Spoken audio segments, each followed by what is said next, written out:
Wanna know how to disable speeding alerts in Waze app? Well, no worries. In this video, I'm going to show you an easy step-by-step guide on how to do it. So let's get right into it. Now first up, simply open up your Waze application and make sure you are logged in as well.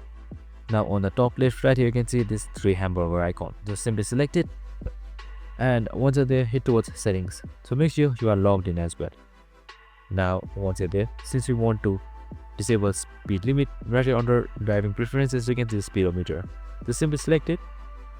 Now once you selected speedometer, right here you can see allowed when speeding.